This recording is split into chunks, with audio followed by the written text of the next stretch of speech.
On Sunday, Germans went to vote in the 2025 federal election, with a massive turnout of 84%, the highest since 1987. It was clearly won by the center-right Christian Democrats, with the Alternative for Deutschland coming second and doubling their vote share compared to 2021. Meanwhile, it was a disappointing night for Germany's incumbent parties. The center-left Social Democratic Party, the Greens, and the neoliberal Free Democratic Party all lost vote share.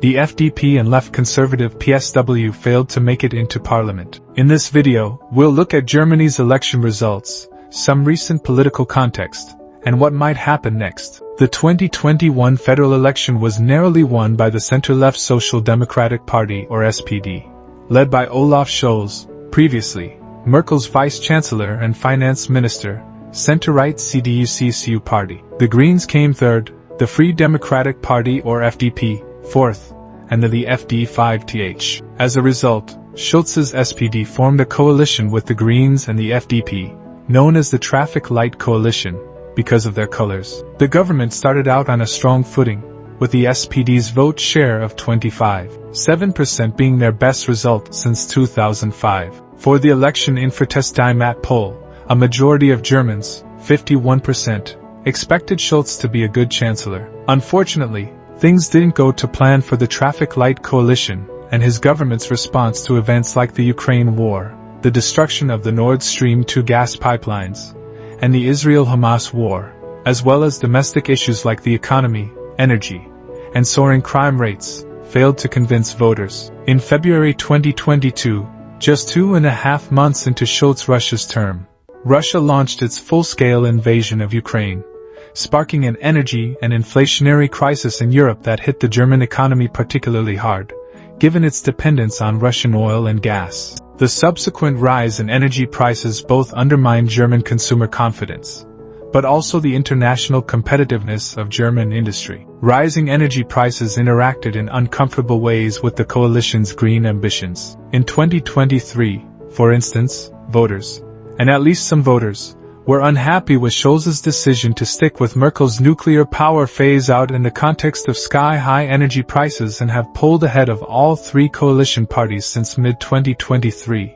while the Christian Democrats have been way ahead of the SPD since mid-2022. This has all been exacerbated by constant infighting between the FDP, who refused to countermand significant increases in borrowing, and the SPD and the Greens, who wanted further borrowing to fund an effective response to all the various crises afflicting Germany at the moment. This culminated in Scholz firing FDP finance minister, Christian Lindner, and in November, effectively imploding the coalition. Scholz then called a vote of confidence in his SPD Green minority government, which he lost, thus deciding to call an early election in February 2025. Now, this brings us to Sunday. Going into the election, the opinion polls had the CDU on about 30%, the AfD on about 20%, the SPD on 15%, the Greens on 12%, the Left on 7%, and both the BSW and the FDP just under 5%, which is the threshold for representation in the German parliament. This meant that a lot would depend on whether or not these two parties made it to the 5% threshold.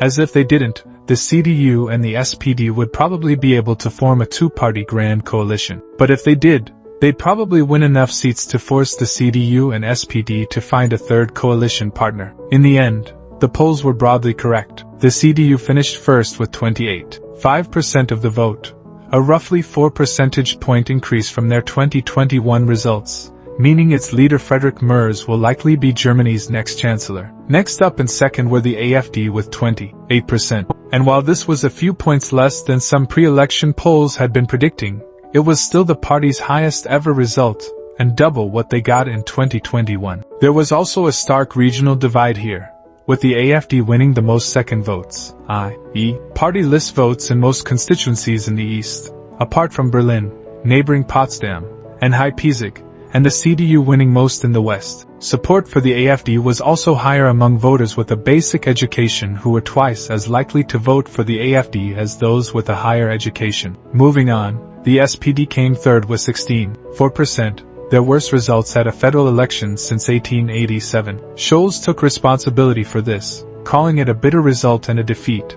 but also took aim at the AfD and said, We live in a democratic country and we're fighting for democracy. That an extreme right party like the AfD can get results like this in Germany is not something we can just forget about. Scholz will continue as acting chancellor until after a new government is formed, although he's still saying he wants the role of chancellor in government.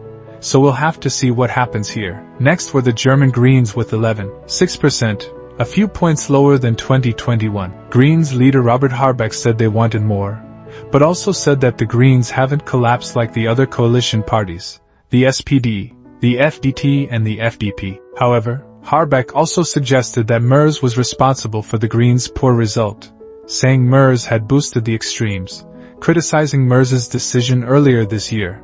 Die Linke came fifth with 8%, a very good result for the Socialist Left Party that was polling below 5% only a couple of weeks ago. Die Linke also came first with first-time voters and with 18 to 24-year-olds, followed in both cases by the AfD. Lastly, the neoliberal FDP and Directive Left BSW missed out on parliamentary seats, winning 3% and 97% respectively. So what happens next? Well, luckily for Merz, because both the FDP and BSW fell below the 5% threshold, the EU and the SPD now have a majority of seats between them, and so will probably form a two-party grand coalition. This is in many ways the best conceivable result for Merz. As the past few years have demonstrated, a three-party coalition, which would have to be formed if another small party had won seats, is difficult to manage, and the SPD's poor result means they'll be very much the junior partner in the new government. As a final thing,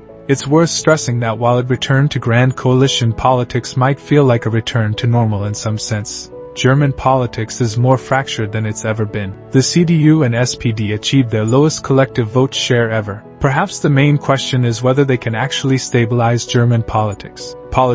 Many other European countries have resorted to grand coalition politics to keep anti-establishment parties like the AfD out of government, but with mixed results. Excluding the AfD from government risks burnishing their anti-establishment credentials, and elections across the world suggest that parties benefit more from being in opposition. Thanks for watching SciHN X-Files.